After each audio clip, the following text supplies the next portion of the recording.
ఇవాళ నాకు బాగా తెలిసిన ఒక పర్సన్, ఒక 70 ఇయర్స్ ఉంటుంది.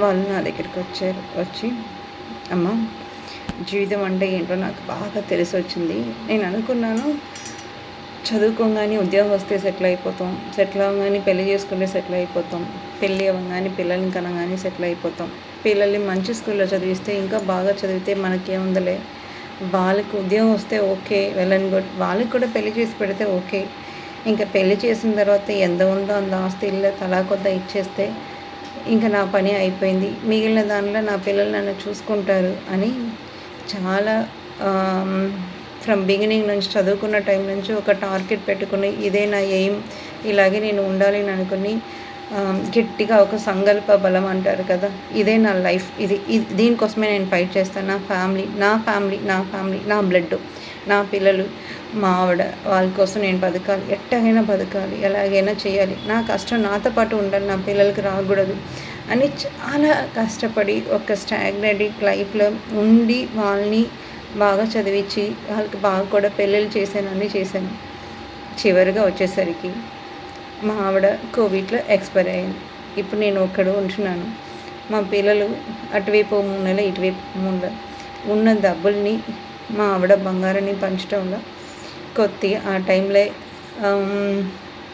అటు ఇటు అంటే ఏమనుకుంటారు, మన పిల్లలే కదా, వాళ్ళు సెటిల్ అయిపోయారు కదా, ఒకడికి ఒక గొలుసు ఎక్కువ ఇస్తే ఉంది, ఇంకొకడికి ఒక గాజులు తక్కువ అయితే ఉంది, వాళ్ళు సర్దుకుంటారు కదా.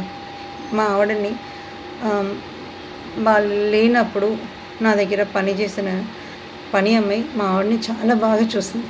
అంటే నాకు నిజంగా కూతురు ఉంటే ఎంత బాగా చూసుకుందో, ఎప్పుడు అమ్మ అన్న ఓరారా పిలిచేది. మా ఆవిడ లాస్ట్ కోరిక కూడా తను చనిపోయినప్పుడు తను ఒంటి మీద ఉన్న బంగారంతా 1/4 తన్ని బాగా చూసుకున్న వాళ్ళకి ఇవ్వాలని అనుకుంది. ఎందుకంటే పిల్లలు ఆ టైంలో చూడలేదు, వాళ్ళ దగ్గర లేరు. ఎంత కష్టం వచ్చినా తను ఆల్మోస్ట్ తనతో పాటే ఒక నిజాయితీ కలిగే పని అమ్మాయిని అనుకోవటం కాదు, ఒక కూతురులాగా ఆవిడని బాగా చూసుకుంది. ఆ విశ్వాసంతో ఏంటంటే ఆవిడ చెప్పిన మాట కోసం వాళ్ళ ఆయన కూడా కట్టుబడి ఉన్నారు. సో దానిలో ఇచ్చినప్పుడు అక్కడ కొడుకుల మధ్యలో తేడా వచ్చింది. సో అప్పటి నుంచి చూడటం, ఏదైనా మందులు కావాలన్నప్పుడు ఏదో చిన్న మాటలు అనటం, ఈయన ఏంటి ఓల్డ్ ఏజ్లో భార్య లేని లోట్లో ఉన్నప్పుడు కొంతవరకు మానసికంగా కొంత దెబ్బతినటం, ఇవన్నీ చేసి డిప్రెషన్ స్టార్ట్ అయింది. డిప్రెషన్ స్టార్ట్ అయ్యి ఏంటి నా లైఫ్ ఇన్నేళ్ళ నుంచి ఇంత కష్టపడి వచ్చాను, ఇంత కాస్త చిన్న మ్యాటర్ కూడా నా పిల్లలు నా కోసం భరించడం, వాళ్ళ కోరికలే వాళ్ళకి ఇంపార్టెంట్, నాకంటే నా కొడుకుని పిల్లల్ని ఉన్నత స్థాయికి తీసుకొచ్చాను. ఇంకా వాళ్ళ తరాన్ని బెటర్మెంట్ చేసుకోవాలి, ఇంకా వాళ్ళ కోరికలు కూడా నా మీద రుద్దుకోవటం ఏంటి, నేను ఈ వయసులో చేయటం ఏంటి, నన్ను చూడపోవటం ఏంటి అని బాధతో ఉండి నాకు ఒక మాట అన్నారు, నువ్వు నీ లైఫ్లో అలా ఏం తప్పులు చేయమాకు, నీకు నీ ఫ్రెండ్స్తో కూడా నీ లైఫ్ ఇంపార్టెంట్. సో నువ్వు నీ కోసం బతుకు, పిల్లల కోసమో హస్బెండ్ కోసమో వేరే దానికోసమో టోటల్ లైఫ్ను నాలాగా పూర్తిగా డెడికేట్ చేస్తామంటే లైఫ్లో ఏదో ఒక ఫేస్లో కష్టం ఉంటుంది. ఆ కష్టం, నాకు వచ్చిన కష్టం పరాయి వాళ్ళకి రాకూడదు. అలా ఉన్నప్పుడు నువ్వు నాకు సర్జరీ చేసావు కాబట్టి నా కంటి చూపుని ఇచ్చావు, కానీ నీకు నేను ఎంతో కొంత ఈ అడ్వైస్ వరకు ఇవ్వాలని అనుకున్నానమ్మా అని చెప్పినప్పుడు ఆయన ఫేస్ చూసినప్పుడు కళ్ళల్లో అటువైపు ఒక చుక్క, ఇటువైపు ఒక చుక్క.